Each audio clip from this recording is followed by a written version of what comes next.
Bonjour à tous, bienvenue sur Investir en crypto, j'espère que vous allez bien. Dans cette vidéo, on va parler du Bitcoin et après, on va parler d'un altcoin que vous m'avez réclamé, c'est la crypto Ecomi. Donc pour ceux qui ne me connaissent pas, moi c'est Rémi, ici on apprend à investir dans les crypto-monnaies et devenir rentable sur ce marché. Regardez, le prix du Bitcoin, au moment où je vous fais cette vidéo, il est à 43 900 $. Il est 9h33 du matin. Donc, qu'est-ce qu'on peut observer sur le Bitcoin? On peut, dans un premier temps, observer qu'on a une belle divergence baissière en attente de validation, si je puis dire, parce que pour le moment, on voit pas le prix s'affaisser. Au même moment où je vous avais tourné la vidéo, on était aux 44 000 $. Donc là, on est toujours autour de ce prix-là. On attend de voir si on a une continuité de hausse jusqu'à pourquoi pas rentrer dans la zone des 45 500 $. Vous voyez, ça correspond à notre zone d'optimal trade entry par rapport à ce point le plus haut jusqu'au point le plus bas juste ici. Zone dans laquelle on a plusieurs fois rebondi, vous voyez.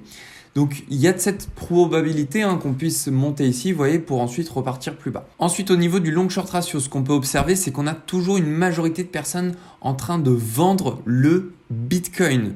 Donc ça, c'est sur les contrats futurs, ce qui nous indique qu'il y a donc une majorité de liquidation et de stop-loss. Donc on va englober ça en disant liquidité, aller chercher au nord. Donc il faudrait peut-être qu'on aille aller chercher les liquidités jusqu'au moins dans la zone d'OTE, c'est-à-dire autour des 45 500, parce que là, on a une majorité de vendeurs, donc nécessairement, souvent le prix s'emporte à la hausse. Et peut-être qu'après, on pourrait revenir chercher les liquidations longues, les acheteurs, juste après avoir cherché ceux des shorts.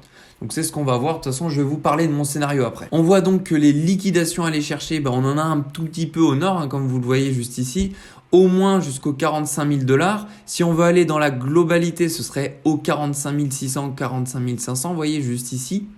Et puis pour aller chercher les liquidations des longues, dans la majorité, ce serait au moins d'aller sur la target des 45 700 $. Et puis si on veut prendre la totalité, ce serait au minima la zone des 40 200 $. Après, on a aussi d'autres liquidations, mais c'est possible qu'on puisse partir sans aller chercher tout ça. Sachant qu'au fur et à mesure qu'on avance, on a des prises de profit. Donc tout ça, ça s'efface au fur et à mesure. Donc voilà ce qui est pour des liquidations. Et désormais, je vous montre les ordres d'achat et de vente positionnés sur le Bitcoin. Vous voyez ici, on a toujours ce grand mur qui commence aux 34 000 $. Donc vis-à-vis de ce qu'on voit là, on sait que le Bitcoin pourrait s'arrêter net à partir des 34 000 $ si on doit chuter. Avant, en revanche, rien ne nous empêche d'avoir de la volatilité entre les 34 000 et les 44 000, puisque vous voyez que il n'y a pas beaucoup d'ordre d'achat.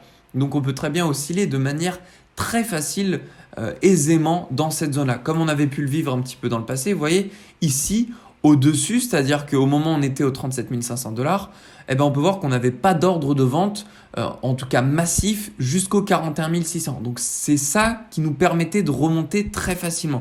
Tandis qu'au sud, on avait beaucoup d'ordres d'achat, ce qui nous bloquait un petit peu, si vous voulez, le fait de partir plus bas. Tout ça sont de bons indicateurs qui permettent de nous révéler l'éventuelle direction que le Bitcoin pourrait prendre. Par rapport à hier, il y avait le Max Pain Price qui était aux 42 000 $. On est resté finalement aux 44 000 $. On n'a pas été chercher les 2 000 $ de différence.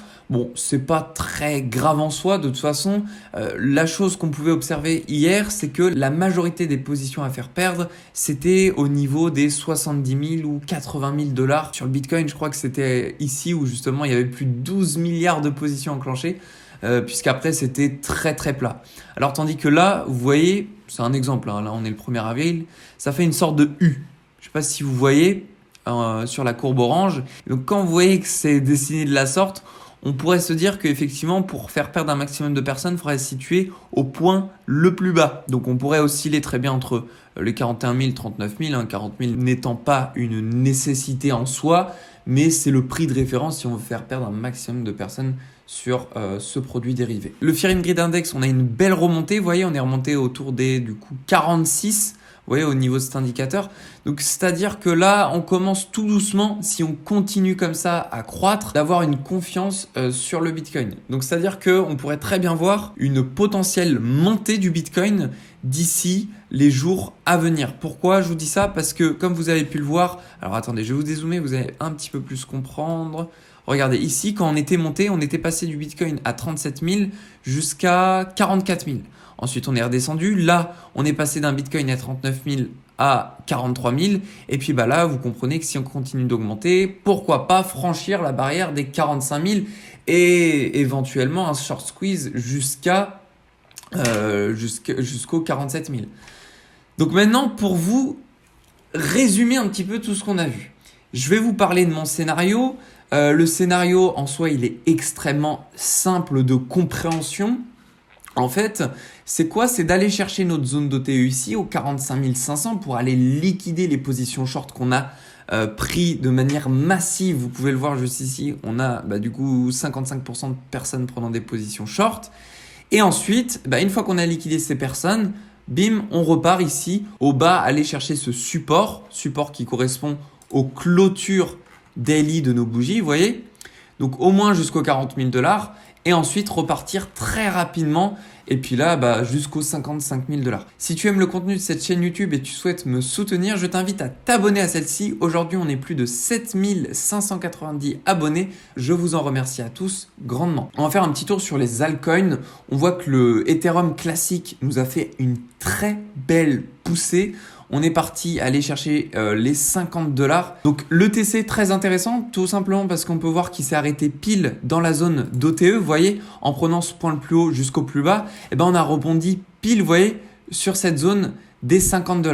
Donc là encore, c'est très intéressant de se référer aux zones d'optimal trade entry puisque il y a énormément de personnes qui utilisent cet indicateur, le retracement de Fibonacci, pour prendre soit des positions acheteuses ou bien des positions vendeuses. Et là, on le voit, c'est prouvé graphiquement. Donc à ce moment-là, si vous aviez pris par exemple une position acheteuse ici, vendre à ce moment-là, c'est une très très bonne chose. On a d'ailleurs d'autres altcoins très intéressants comme le Dash qui a bien augmenté, le Qtum, le AXS. Alors le AXS, il m'a été demandé par un abonné de l'analyser. Donc je vais vous analyser la crypto-monnaie AXS. Regardez, ce qui est très intéressant, c'est que là, on s'est arrêté pile dans la zone d'OTE, ce qui peut nous renforcer à l'idée maintenant que ici, ça pourrait être notre bottom sur AXS. Vous voyez, on a fait un joli W. Alors celui-ci pourrait être non considéré, dans le sens où là, vous voyez, on a une mèche qui nous indique que le bottom juste ici est plus bas que son précédent. Mais si on le prend sans la mèche, on peut considérer que c'est un grand W. Et puis en dehors de ça, vous voyez qu'on en a un petit juste ici. En même temps que je vous montre ça, vous voyez que là, on avait une belle divergence haussière, ce qui nous incite également à ce que le prix parte à la hausse. On a énormément d'altcoins en ce moment qui nous font ce genre de scénario. Donc c'est très intéressant.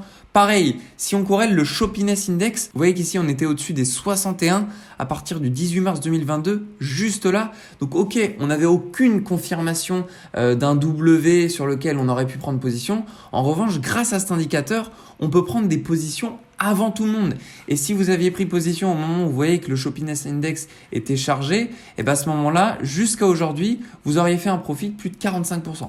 Donc, c'est très intéressant de se référer à cet indicateur. Et croyez-moi, il y a encore beaucoup d'altcoins qui sont très intéressants, qui n'ont pas encore réalisé de pump. Donc, vous n'avez loupé aucun train, hormis AXS, ETC peut-être, mais vous avez plein d'autres altcoins sur lesquels vous pouvez faire encore de jolis profits. Si tu souhaites gagner du temps, je publie chaque jour des opportunités sur les altcoins qui ont des forts potentiels de croissance dans les jours à venir et je le mets sur le Discord dans la partie privée. Donc tout ça, c'est dans le club. Si tu souhaites t'y inscrire, tu as toutes les modalités dans le canal Rejoindre le club. Je te mets un lien dans la description. Allez, désormais, on va passer sur la crypto Ecomi. Alors comme tu peux voir, on est en tendance baissière sur OMI. C'est vrai que ça fait pas rêver pour les personnes qui ont investi ici ou encore juste là. Il faut savoir que de mon côté, j'avais investi sur la crypto OMI juste ici et je subis là actuellement toute la descente. La meilleure des choses à faire, clairement, c'est de patienter. Pourquoi je vous dis ça, de patienter? C'est parce que quand on regarde Ecomi, c'est la crypto qui a fait la performance la plus ignoble sur les 7 derniers jours. Alors, dans le top 100, quand elle y était, parce qu'elle ne l'est plus dans CoinGecko, c'était celle qui avait fait le moins de performance. Elle a fait moins 26%, tandis que tous les altcoins étaient en train de partir à la hausse. Et donc, à ce moment-là, on se dit, ok, moi, je retire mes économies et puis je pars sur d'autres cryptos qui partent à la hausse. Moi, je pense que justement, c'est le contraire. Il faut garder, voire même, il faut recharger.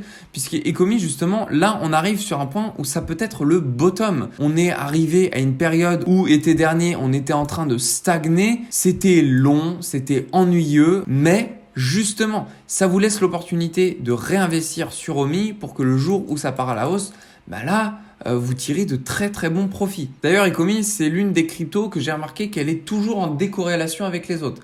Quand ça pump du côté des altcoins et du Bitcoin, bah, le Ecomi va savoir il est en train de partir à la baisse. Quand ça crache sur les autres cryptos, bah, Ecomi, il est tranquille de son côté. Lui, il stagne, vous voyez, juste ici. Entre octobre et janvier, bon, on ne s'est pas vraiment ratatiné, tandis que tous les autres altcoins, eux, ils ont bien subi. Donc, c'est pour vous dire, on a une corrélation négative avec tout le reste du marché. Donc, c'est intéressant parce que bah, quand on voit ce genre de scénario où on est en train de faire des profits sur les autres altcoins, dès lors qu'on retire nos profits sur les autres altcoins, on peut en profiter pour investir sur Ecomi. Et quand Ecomi monte et que les autres altcoins sont en train de descendre, on prend nos profits sur Ecomi pour les réinjecter sur les autres altcoins.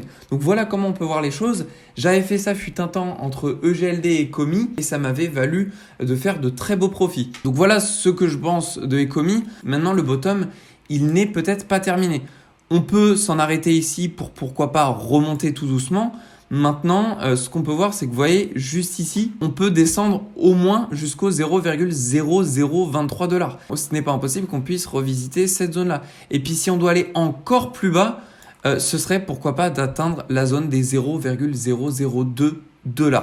Voilà ce que je pense sur Ecomi. On peut remarquer finalement que Ecomi pourrait nous dessiner un énorme W. Donc ça, c'était le deuxième scénario que je vous avais partagé. Vous voyez, avec un point bas plus haut que son précédent. Maintenant, ce qui est intéressant, c'est que comme ça s'effondre, on n'entend plus beaucoup parler. Et donc, c'est à ce moment-là qu'il faut s'y intéresser. C'est à ce moment-là qu'il faut investir dans Ecomi.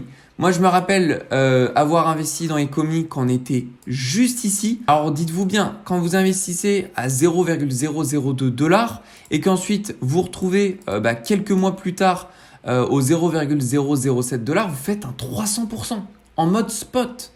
C'est super intéressant. Donc voilà, sachant qu'Ecomi, fondamentalement, c'est un projet qui est génialissime.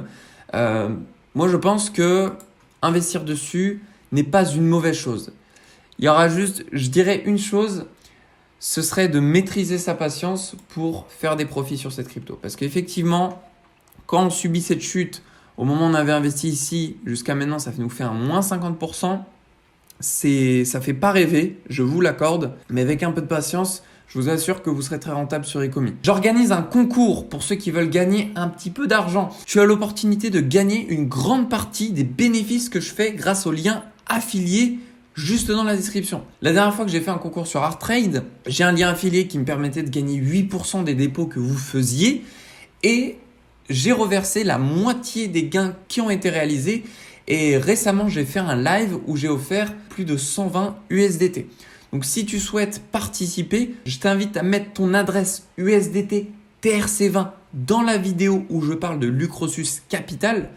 Et tu vois, depuis le début que j'ai fait cette vidéo, c'est il y a 2 jours finalement, j'avais investi 100 USDT et là, on est déjà à 416 USDT. Donc tout ça, comment j'ai gagné? C'est grâce au lien d'affiliation. Tu vois, si on regarde les historiques de transactions, c'est grâce à vous qu'on a pu gagner tout ça. Donc voilà ce que je vous propose et à la fin, au moment du listing de cette crypto-monnaie, je vous offrirai la moitié de tout ce qu'on a pu gagner. Si ça peut vous faire plaisir, moi, c'est un plaisir de pouvoir partager ces gains avec vous. Je te laisse également dans la description des liens d'affiliation qui te permettront de gagner jusqu'à 25 $ à ton inscription sur crypto.com. Tu as également un bonus allant jusqu'à plus de 1000 $ sur Bybit, Swissborg, un bonus allant jusqu'à 100 €. Trade Republic, bonus jusqu'à 200 € d'actions. Et TradingView, tu as un bonus de 30 $ sur ton abonnement. Donc voilà, j'espère que cette vidéo t'a plu, qu'elle aura pu t'apporter un maximum de valeur. Je te souhaite à toi une très belle journée, prends soin de toi et on se retrouve dans la prochaine vidéo.